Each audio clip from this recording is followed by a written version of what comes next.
हरे कृष्ण भगवान श्री कृष्ण आत्मा राम है, यानी उन्हें किसी भी प्रकार की कोई भी आवश्यकता नहीं है। चाहे आप 56 भोगी न उन्हें ऊपर कर ले। भगवान श्री कृष्ण तो प्रेम के भूखे हैं। भगवान ने सब कुछ सिर्फ इसीलिए बनाया है कि प्रेम और सेवा का आदान प्रदान हो सके। लेकिन हम में से बहुत लोगों ने ये सुंदर भजन तो सुना ही है ना, दुर्योधन का भूख न खायो, रूपो साग विदुर घर खायो। तो आइए आज हम भगवान श्री कृष्ण की इस लीला को समझने का प्रयास करते हैं। तो देखिए, ऐसा जरूरी नहीं है कि हम जो भी भोग लगाएं भगवान श्री कृष्ण हमेशा उसे स्वीकार कर लेंगे, ग्रहण कर लेंगे। महाभारत में ये वर्णन आता है कि जब श्री कृष्ण शांति दूत बनकर हस्तिनापुर पहुंचे, कुरुक्षेत्र के युद्ध के ठीक पहले, तब दुर्योधन ने राजनीतिक मंतव्य से भगवान श्री कृष्ण को राजशाही भोग का आमंत्रण दे। दुर्योधन ने 100 से भी अधिक प्रकार के व्यंजन प्रस्तुत किए, लेकिन भगवान श्री कृष्ण ने उसे स्वीकार नहीं किया। क्यों? क्योंकि उसमें प्रेम नहीं था, भाव नहीं था, स्वार्थ था। और दुर्योधन का प्रस्ताव अस्वीकार करके श्री कृष्ण सीधे अपने प्रिय भक्त विदुर के घर पहुंचे, जहां विदुर की धर्म पत्नी ने प्रेम से सना हुआ एकदम साधारण भोग खिलाया।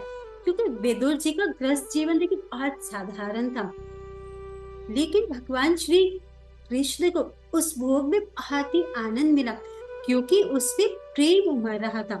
विदुर जी की पत्नी स्वयं भगवान श्री कृष्ण को अपने घर पर पधारे देख इतनी भाव विभोर हो गई कि उनके नेत्रों से प्रेम अश्रु ही बहने लगे और उन्हें कोई सुध-बुद्धि नहीं रही। वह खुद दौड़कर श्री कृष्ण को फल खिलाने लगी। वह भगवान के प्रति भक्ति में, प्रेम में आनंदित होकर केले को छील छील कर छिलका उनके मुख में डाल रही थी और केला नीचे डाल रही थी, और भगवान बहुत ही चाव प्रेम से उस छिलके को खा रहे। देखिए, विदुर के घर उस प्रेम भोग को भगवान ने सहर्ष स्वीकार किया और दुर्योधन का राजशाही भोजन उन्होंने अस्वीकार कर लिया।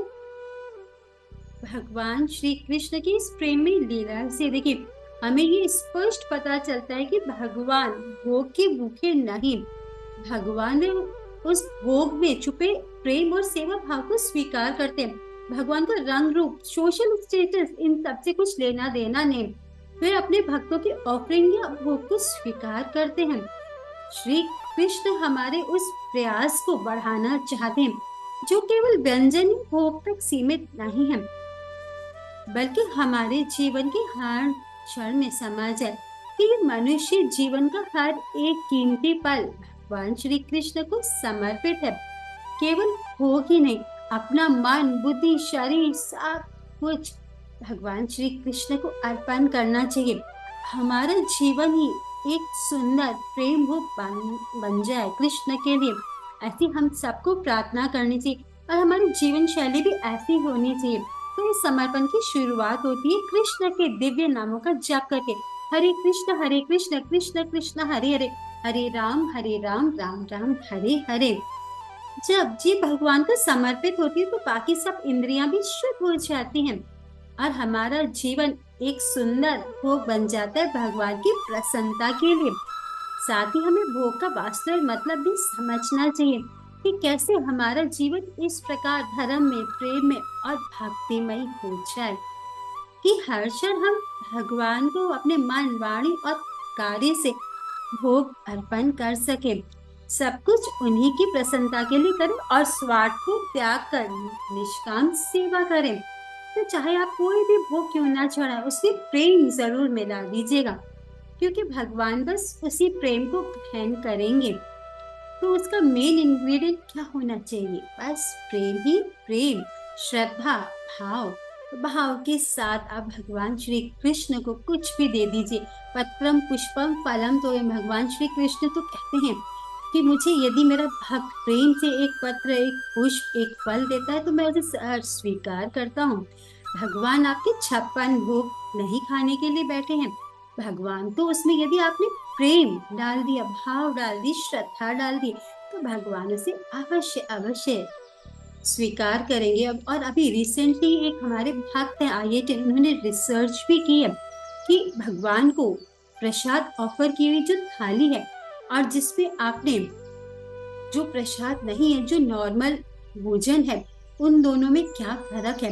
तो उससे यही प्रूव हुआ है कि भगवान श्री कृष्ण हमारा भोग स्वीकार करते हैं। तो देखिए साइंस भी यही स्वीकार कर रही है, मान रही है कि जो हम भगवान श्री कृष्ण को ऑफर करते हैं, कृष्ण वह स्वीकार करते हैं।